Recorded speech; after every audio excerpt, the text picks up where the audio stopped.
Excellent. Groovy. Okay, let's take a deep breath. Breathing in peace, exhaling love, making that transition.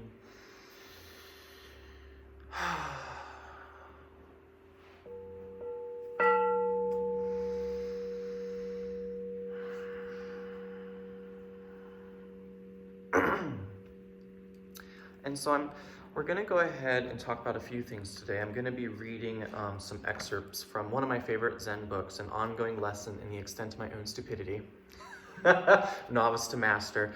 And it is one of the easiest, I feel like it's one of the most pragmatic, easiest to read Zen books. That's just a light read that you can pick up anytime. And he has a lot of personal stories about his time pre-training, during training, after living at the monastery, and then becoming kind of the head monk throughout his life. And it's, even though it says the extent of my own stupidity, it really is written with a light heart, and it is not like a judgment or shame. It's about a fascination with just all the misperceptions and misconceptions that we attach to as a human species in our mind, and then how he realized that as he went through his spiritual journey, or his Zen journey, if you will. And then we're going to be most likely reading an excerpt from Living Peace Day as well. But to start with, I just want to take a deep breath and just hold space for just so many people, pretty much everyone that's being affected by the coronavirus and the quarantine and the shutdown, the economic crisis going on, all these things. And yesterday I went down some rabbit holes of just viewing a lot of different clips. I was always trying to find the raw footage, not just, commentary on it, of the different protests going on. And for those of you who may be on Facebook, you may have actually seen my post where I kind of showed a clip of a nurse protest where it was so touching. They had all of these empty shoes out for nurses who lost their lives, helping people during the virus right now. And then I watched a clip of the Michigan where they brought in the armed, they were carrying guns, then they were shouting, they were yelling, and just seeing the difference between the energy that was being presented at these protests. And I wasn't going into what was right or wrong, good or bad. It was more just looking at the psychology of what happens when we get our adrenaline involved. Because the adrenaline, for those who may not know, it kind of actually is the precursor to our fight or flight response. And so who's ever felt like that? Maybe you're in a competition, or maybe you're getting fearful about something, and you notice that energy building in you, and it's almost like readying you to react to something, whether it's to fight back or get out of dodge. So it's fascinating seeing some protests where you could see the adrenaline building with the people, and how it's being presented, and how it actually can disrupt rational thought and cause people that probably went to protests with very well-intentioned meanings to then act in ways that are very vicious towards other people. And so I just found that really fascinating. And then I'm sure all of us have done this a bit, but just quietly observing what's going on the planet right now, and how our neurosis, our psychosis, our egos are being activated, and how we might be, again, we want to recognize and honor everyone's pain that's going through this time, but how we might actually be causing more pain to people sometimes when we're in reaction rather than we're in response. And so today, I'm going to tie all that energy into some of the excerpts that we're going to be going into. Sound good? Mm-hmm. So let's take a deep breath. So this is titled A Heart That Does Not Move. Years ago, I was approached in London by a man who had been doing Zazen. And so for those of you who don't know, in Zen, Zazen is their main practice. It's a form of meditation, but it's just at the heart of it. Whereas in other aspects or other sects of Buddhism, they might do a lot of mantra work or sutra work or just a lot of different activities. In Zen, it's pretty much just shut up and sit your ass down and then just focus and then just cultivate that. And that's the number one thing that helps us awaken to through our own delusion, if you will. And so the man was saying, I've been doing Zazen for 6 or 7 years with this question. I am continuing with my Zazen because I want to attain the heart that does not move, but just can't seem to attain it. Even today, when I was on my way to meet you, someone stepped on my foot in the subway. That person didn't even bother to say, excuse me, or I'm sorry, but just went on as if nothing had happened.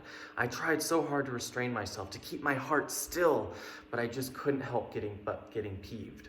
Please show me just how to do Zazen so that I can find the heart that does not move. Anyone ever feel that way before?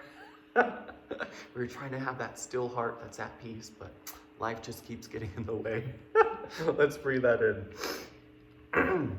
And so Soko Morinaga answered him by saying, you've already got a heart that does not move. Despite the fact that quite some time has elapsed since you had your foot stepped on, from then until now, your heart has not moved a step away from that place where you got angry. If you think that a still heart is one that does not move regardless of what you encounter, and if that is what you really want, there is no need for you to cultivate it anew, since you already have it. And so let's really breathe that in for a moment and just contemplate that. So how many of us sometimes get so fixated on a single-hearted practice or some idea that we want to transform, we want to transcend, we want to transmute, but all the while we just keep getting bumped into, we keep getting triggered. And it's kind of like this gentleman, so where he's practicing so hard, but at the end of the day, what's fascinating is even in his practicing of so hard and doing the teachings, his heart, the issue is that his heart is actually not moving. And so we're going to go deeper into this. And so the man said, then what is a mind that is truly still?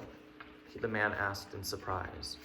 And Soko Morinaga responded, a truly still mind with which you were born is the mind that moves freely. Without ignoring anything, it reacts wholeheartedly to everything it encounters, to everything on which it reflects. And yet, for all that, it is the mind that is never seized by anything, but is always ready to react on the spot to whatever it encounters next.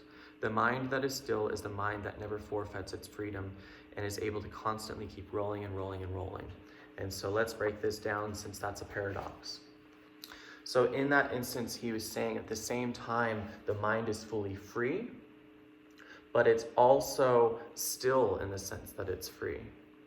And so he later on equates this to a mirror. So everyone go ahead and imagine maybe a body-sized mirror in your mind right now. Let's close our eyes, okay? Taking a deep breath, imagining a body-sized mirror. And so it's pointed in one direction. And when you see the reflection in the mirror, you can perfectly see whatever it's pointed at. Are you able to do that? Okay. Now turn the mirror. And now, instantly when you turn the mirror, it's no longer reflecting what it was once reflecting, but now it's reflecting something else entirely, in totality. Now imagine your mind as a mirror in a way that each moment is a new reflection.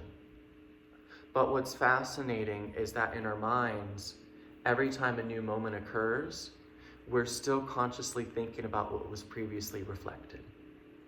And so that is where attachment comes from. That is the attachment to what was. And it's keeping us from being able to fully see currently what is. You all can open your eyes now. Let's breathe that in. And so the heart that does not move, yet which is fully free, is a heart that is always perfect is a strong word, but a heart that is able to completely reflect what is presently happening in the moment. Anyone ever feel fully present before? It's sometimes hard, but if you've ever felt fully present before, it's weird because it's almost like you're able to see so much more of reality versus who has experienced, most of us most likely, where we're not present and we're constantly projecting some mental image over on top of reality, right? And so the heart that is able to respond with peace is the heart that is able to leave behind the previous moment, just like when you change the mirror, it's no longer reflected, it's perfectly now reflecting the new moment. And so what this is, the paradox is that two things are happening right now. You are perfectly receiving the moment, and you're perfectly not receiving what was. So if for those of you who have notes, you're welcome to write down the practice of non-reception and complete receiving. So you're not receiving what was in this moment while you're fully able to tap in and receive what is. Let's breathe that in.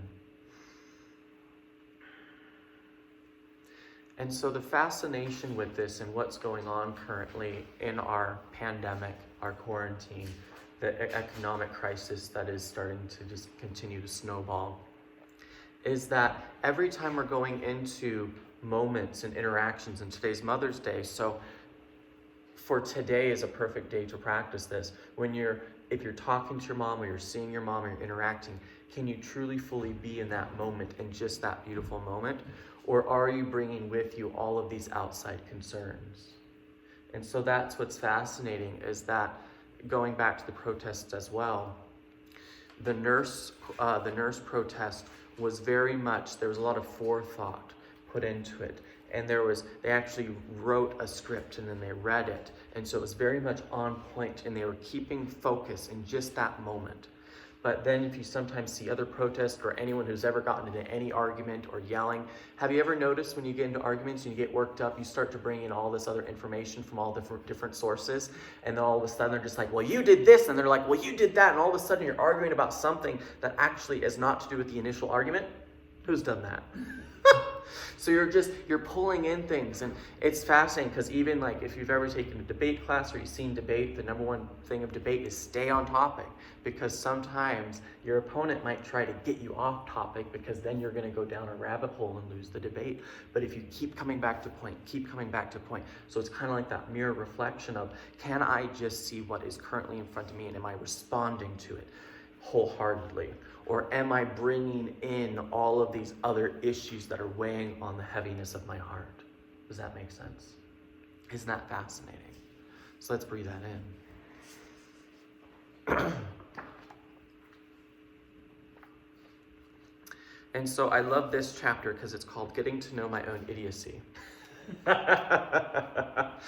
And it's so fascinating. And the way he explains his own idiocy is just the self-certainty, where we get so caught up in our own views that we're not able to see anything else. And so I'm just going to read a short paragraph here. For a person strong in his or her cravings, clinging to their narrow experience and knowledge as the supreme law, caught in a ravine between feelings of superiority and inferiority, between building and destroying an ideal self-image, to uncover one's own misconceptions is a task much more easily described than accomplished. So let's break that down. So a person strong in craving, a person strong in reaction, clinging to their narrow experience and knowledge as if it's supreme law. Really hear that. How often have you seen people or you yourself experience this, where your own experience and your own knowledge is the measuring stick to the absolute truth, to reality? I was contemplating this last night where I'm like, man, I almost wish I had that ability to just be like, I'm right and everyone else is wrong. Because in that, there's almost like a weird peace that comes from it, to where you're so caught up in your own awareness and knowledge and your experience, and you think, well, that's just it. That's how it is. It's black and white. How much easier life might be. But then that's just my ego wanting to just take a rest from always being able to balance everything. But truthfully, that's not a more peaceful or happier existence when we're just saying everything's black and white. I'm right, you're wrong, and that's all there is to it. Because who knows people like that, or maybe you yourself have been like that. Does that bring you peace? Are the people that have that mindset often deeply at peace? Or are they actually often triggered by things? Because in their strong stance of rightness, they often dig their heels in and then they fight back. And then that adrenaline kicks in, the fight or flight response. And so that's the fascinating thing, is that when we're always just using our own past experience and our own gained knowledge as the measuring stick for reality, we're going to constantly fall into ignorance. When our goal is to actually say, okay, I know that I'm this human being that has a cultivated experience and knowledge base, but I recognize that that is 0.0000001% and less. Really, it's more in the 0.000000001 that of the totality of the wholeness of reality. And so when we're able to humble ourselves, we're able to keep our mind open. And that's what Soko Morinaga was previously talking about, how the heart is able to remain still, but at the same time be free of being seized by notions of right and wrong, good and bad. Does that make sense? Who's ever blamed someone before? For your emotional well-being? Did that feel good? No, normally it just agitates you more. And so that was also fascinating looking at the protest where on the one hand, the one group was so full of blame and so full of attacking other people, especially one individual. And that was a very narrow viewpoint that was causing not only them to be very upset and in harm, but also the words that they were saying were filled with venom. And so we know this, anytime we have words that we're spitting with venom, it's burning our tongue first, right? And so we're cultivating that illness within ourselves, that dis-ease. But then on the other hand, it was more of a cry for help and a cry for awareness on the other protest, which was not so much full of blame. It was stating facts of what happened, but it was not being vicious in its tone. Or it's tonality, I like that word. And so when you go back to your personal lives and your personal relationships, how many of you have spoken in your venom tongue versus actually cultivating that stillness and that grace and that peace and that understanding and taking the time to cultivate that deep listening?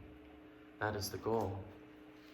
And so moving on, caught in a ravine between feelings of superiority and inferiority, between building and destroying an ideal self-image. Who's been caught with issues of insecurity and inferiority, right? And then on the flip side, we might constantly be trying to do things to raise ourselves up. So we may not be narcissists, but we're probably trying to do things to make ourselves feel better. So we're constantly going back and forth between feeling okay, feeling good, but then feeling worse, and then feeling inferior or having insecurity. So it's just this constant yo-yo effect. Yo-yo this way, no. But then the issue with all of that, what's the common denominator? The common denominator is this idea of self. And so going back to the initial story where the man was practicing Zazen, the practice of Zazen, the practice of meditation, the practice of even here in Living Peace, we're cultivating, and we know this because the final tenet in Living Peace is release self. So we're going through the first 8 tenets to get to the point of being able to release our self, our identity, our persona, this idea of an image that needs to be perfect. And what's fascinating is that right now in America, we're seeing a huge identity crisis with everything going on. And the reason for this is that so many Americans have developed an identity based off of belief systems. Really hear that again. So many Americans and people around the world have developed their identity based on top of a belief system. And so it might be a political belief system, a religious belief system, a nationality, a cultural belief system, or even an occupational belief system, and then someone loses their job and then there's that identity crisis because they built their identity and their self-worth on top of something. But that's how you get into trouble, because if you attach your identity to a religion or a political group and then someone insults that religion or political group, even if has nothing to do with you, you get triggered, you get offended, because you're now part of that hive mind mentality. We sometimes lose our own identity, our own individuality when we sign up for these greater belief systems. And then we'll just spout and share things without maybe even testing the knowledge out. We might not even take the car for a ride and we just purchase it. Who's ever done that before? Who may have had a religion that you brought up in and you were for so long you were just spouting it as if it was absolute truth, but you never actually took the time to explore the roots of it. And then some of you, especially if you're here, you may have actually explored and said, wow, that's not really my jam, right? I get that a lot. I hear that a lot. And it's not saying that what was wrong or it's wrong for everyone, but it may not be your idea of truth. And that's the importance of questioning and not building our identities on top of belief systems, but instead keeping a spaciousness, keeping a freshness in between. And so when we're constantly caught in this idea of insecurity and then superiority, where we're judging other people, here's the fascinating thing, real quick. Who judges people from time to time? That's a superiority complex. And that tends to come from your insecurity. I'm sure many of you heard that before. But really remember that. Every time I judge someone, I'm acting from a place of superiority, that I'm better, I know better, or they're stupid or whatever. But that's just being triggered by your own insecurity. And if you didn't have that insecurity, you'd have no interest in judging other people because you're not trying to make yourself feel better. Does that make sense? You're not even if it's something like, I'm just trying to make myself feel better, like I'm in the know, like at least I'm doing okay. But no, that is not the place of compassion. And so if you take the time to just put yourself on a shelf, I like that. Put yourself on a shelf and recognize, okay, can I just fully be in this present moment and look at what is without adding my mental agenda on top of it? And when we're able to cultivate that, and this is some advanced shit, we're not expecting anyone to do this overnight, but this is just an idea, a seed that we wanted to plant, especially right now with everything going on in the world. And just put this, my idea of self, this ego on the shelf, and just fully listen and hear what's going on. Maybe 50% is needing to listen, but then another 50% is being able to more effectively articulate without being insulting, without being violent with our words, without going to that place of fight or flight and needing to puff up our adrenaline. Does that make sense? 50% deep listening, 50% peaceful articulation. That's some good shit. Let's breathe that in. Okay, we're nearing the end of our thingamajig here.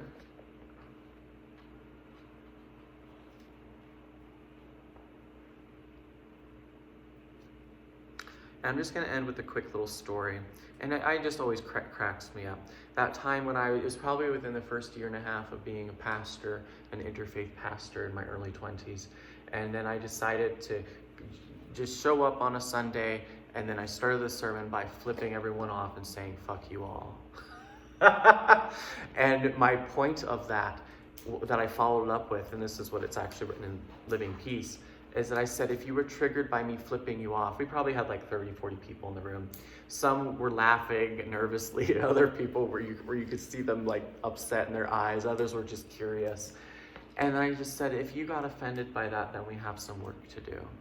Because what was offended was this idea of self. This idea that saying fuck you is this bad, awful thing, when really in different cultures, different things mean different, someone from a different culture that never heard that before would have just been completely oblivious to it. But because we attach such a specific meaning to certain things, then we get ourselves worked up. And so I always just loved that story because it just was a perfect example of just seeing a room of like 40 people and how different people responding differently to it because they have a different notion of what this finger means. Does that make sense? Isn't that interesting? So, just to conclude, you cannot become offended if you have no identified self. Self-defined, the perceived and believed sense of identity external and personality internal. Identity relates to the external characteristics that the world sees, such as our appearance, gender, accomplishments, diseases, and religious and political affiliations. Personality relates to our own likes and dislikes, general demeanor, and collective emotional expression. Although these two aspects that make up our self exist and influence our lives, our goal is to release our attachment to them with the understanding that we are much more than our perceived identity and perceived personality. That's page 166, Living Peace. So it's not that you're releasing your identity, what you're doing is you're releasing your attachment to. And if we all, as a collective in our culture right now, released our attachment to our identity, to religion, political groups, nationality, culture, etc., we would be fighting a lot less. Because we would be no longer getting so worked up. We would be no longer taking offense to a whole group of people, and rather, again, going back to deep listening and then peaceful articulation. rather than constantly feeling triggered and under attack. Does that make sense? So let's go ahead and take a deep breath in. Oh, juicy stuff. One more breath.